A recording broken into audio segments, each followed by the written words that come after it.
Welcome back to ASD, A New Perspective, the podcast show where we help you understand what is going on in the mind of your child. And we do encourage you that growth for your child is possible. I'm Kat Lee, and in this week's podcast, Dr. Gutstein talks about the importance of gesture in communicating with others. And what we're finding is, and I think it's true of all human beings, but especially for people with more processing vulnerabilities, is that the more that we can make now learning embodied in part of your body, the more effective it is, and the more that you're going to be able to re-experience and form real good episodic memory. But there's a whole literature on gesture. Now, what we have to do is consider gesture is not just, there's two thoughts of gesture, and one is gesture, communicative gesture, right? It's not just pointing. Pointing is just, there's been a fascination with pointing in the autism literature, but it's just, we don't do a lot of pointing. We don't. After, It'd be odd if we did. At the second year of life, there's pointing, but after that, we don't do a lot of pointing. But so I don't want to talk about that right now. That's a little bit of a different topic. The development of experience sharing and how pointing is one of the first ways that we actually can share a common experience. We're not talking about gesturing, what I'm doing now, but there's two types of gesturing. One is gesturing as a communication. And what we have found is that it's very important to include gesture as part of working with communication and developing communication. And remember, it's not this type of gesture, but it's also a way of pacing oneself in communication too, right? And it's also a way of increasing the sense of relatedness between yourself and others. But what we want to think about is gesture not as something you're going to teach, because think about it this way, first of all, culturally we use gesture in very different ways, but also it's a form of it's improvisational. It's not something like you would teach this. You can start it out that way.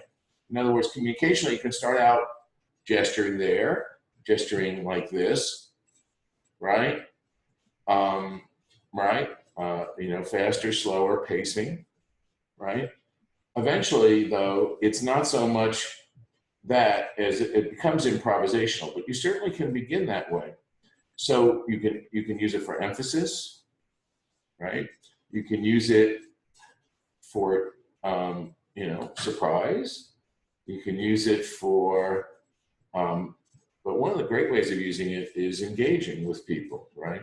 And it's nice because it's something that is very powerful, but we're not very conscious of it either when we're using it or when we're, involved in somebody else's gesture.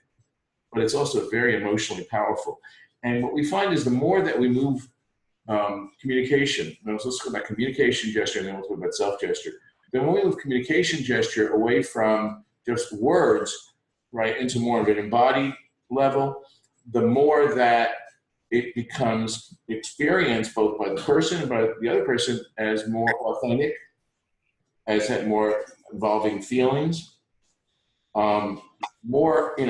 It's just a bunch of words there, the more it is felt sort of distancing, detached as well.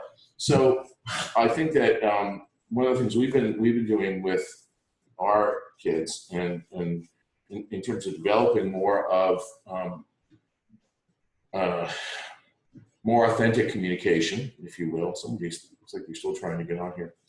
Is to start to practice gesture. As I said, you can start with simple frameworks like this, and then you can move to more complexity after a while. But it's also a lot of fun, and it makes you more aware. You can also use it now. There's a hybrid form where you can use it not just to what you communicate to another person, bridging to them, but also as a way of pacing your own communication.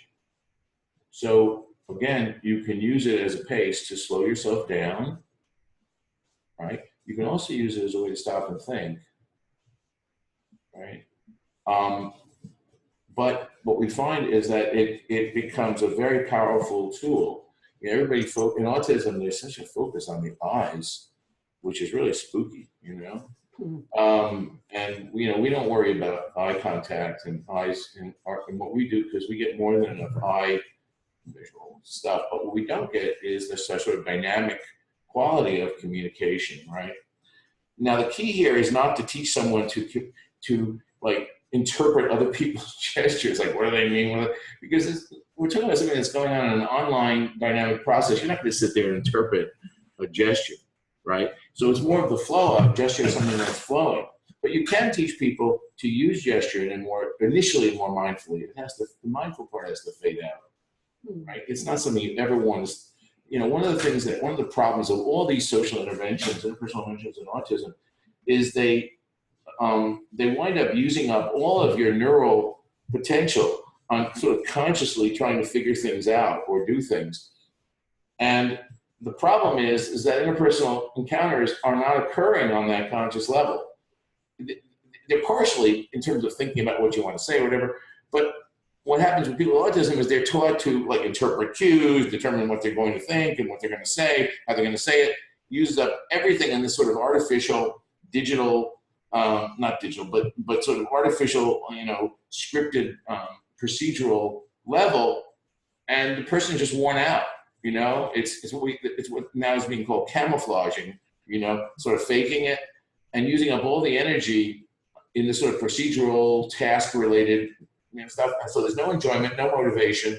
People, you know, women with autism tend to do that a lot more than men, and they wind up with severe depression because they get nothing out of these relationships. They're just basically surviving, and they're going to screw it up because you can't function that way. What's interesting about thinking about gesture in this way is not so much to worry about conscious interpretation, but it becomes a way of moving away just from sort of words, digital words, to more of an analog, right, sense of flow, of the experience of flow. So when you're using it, your body, right, you tend more to move into an experiential state. When we're using your body, we tend to use that part of the brain that manages experiences. Many people with autism have been taught to use language as a task, as a performance-based measure.